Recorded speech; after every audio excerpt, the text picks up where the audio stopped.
জিমের গেটের মাথায় কোনোদিনও কি লেখা থাকে যে এই জিমে শুধু অল্প বয়সী ছেলেরা আসবে, মানে এরা আসবে এরা আসবে না, এরকম কোনো জিম আমার তো মনে হয় না কোথাও আছে।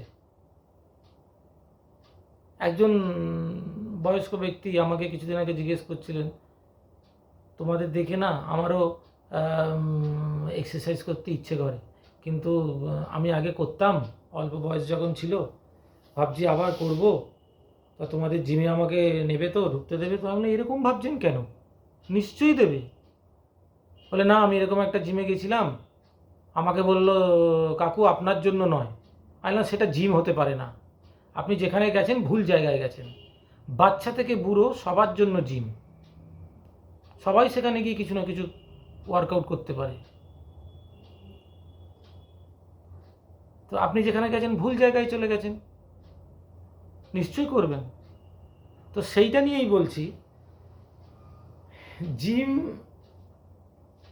সবাই করতে পারে, কোনো জায়গায় লেখা থাকে না যে এ করবে না ও করবে না। হ্যাঁ, বেশি বয়স হয়ে গেলে তো তাদের আরও বেশি করে করা উচিত। এই যে ডাক্তারবাবুরা বলেন ওষুধ খেতে হবে না, একটু ওয়ার্কআউট করুন, কেন বলে?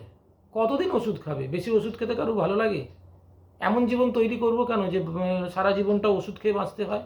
ওই ওষুধ খেয়ে বাঁচতে হবে না বলেই তো এই বডি বিল্ডিং করতে বলছি, একটু এক্সারসাইজ করতে বলছি, যাতে শরীরটা সাউন্ড থাকে, যাতে বাকি জীবনটা আমার ওষুধ খেতে না কাটাতে হয়।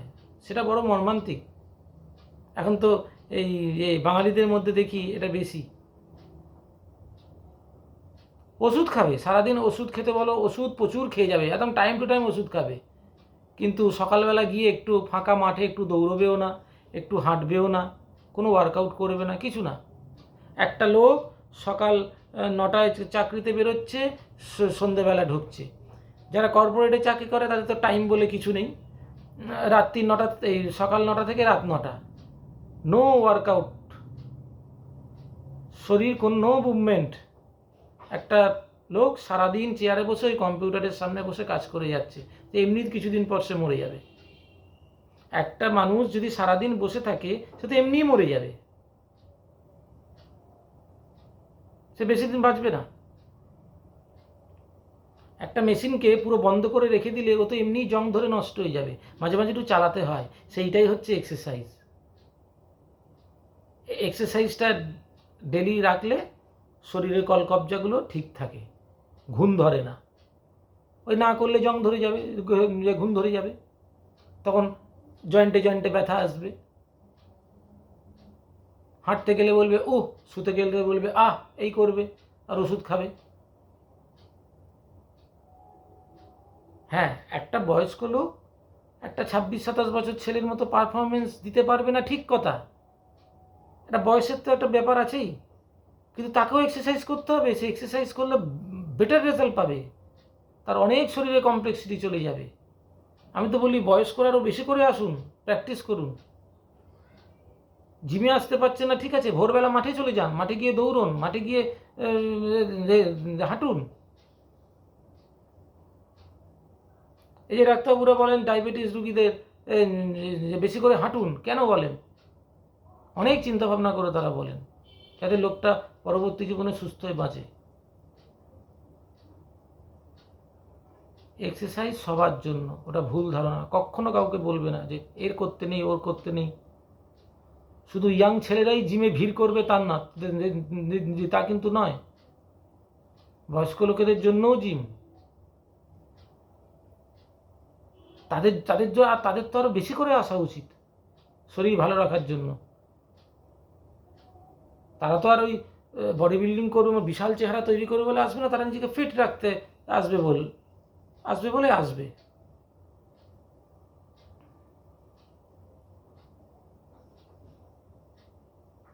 ঠিক আছে? তো কখনো ওরকম মিসকনসেপশন রাখবে না, জিম হচ্ছে বাচ্চা থেকে বুড়ো সবার জন্য। হ্যাঁ, সবার এক্সারসাইজ প্যাটার্ন আলাদা হবে, সবার ডায়েট আলাদা হবে, সবার লাইফস্টাইল আলাদা হবে, আর বডি বিল্ডিংটা পুরো ডিপেন্ড করে লাইফস্টাইলের ওপর। আর এটা ধৈর্যের গেম, যার হাতে ধৈর্য আছে সে রেজাল্ট পাবে, যার হাতে ধৈর্য নেই সে রেজাল্ট পাবে না। আস্তে আস্তে আস্তে আস্তে আস্তে আস্তে বডি গ্রো আপ করে, একদিনে হয় না। এখন খুব ব্যাপারটা ইজি হয়ে গেছে। এই যে এখন পুজো, দুর্গা পুজো, এই 1 মাস খুব সব জিমে ভিড় হবে, নতুন নতুন অ্যাডমিশন হবে, 1 মাসে তারা বডি তৈরি করবে। এমনই তারা প্রতিভাবান, এমনই তাদের ক্যালিবার যে তারা 1 মাসে বডি তৈরি করে দেখিয়ে দেবে। ব্যাস, পুজো এক্সপায়ার, তারাও এক্সপায়ার, আর তাদের টিকি খুঁজে পাওয়া যাবে না। তা সেই রকমভাবে এক্সারসাইজ করে তো লাভ নেই। এক্সারসাইজ করতে হবে একদম ডেডিকেটেডলি, নিজেকে ফিট রাখার জন্য, নিজেকে সুন্দর রাখবো, ফিট রাখবো, এই চিন্তা করেই করা উচিত। আর জিম সবাই করবে, আর বাচ্চা থেকে বুড়ো সবাই করতে পারে। ঠিক মতো এক্সারসাইজ করলে, ঠিক ঠিক খাবার খেলে, ঠিক মতো লাইফ লিড করলে সবাই সুস্থ হয়ে বেঁচে থাকবে। কারুকে ঘন ঘন ডাক্তারের কাছে ছুটতে হবে না। ওকে, আমার কথা ভালো লাগলে লাইক করো, সাবস্ক্রাইব করো, ঠিক আছে।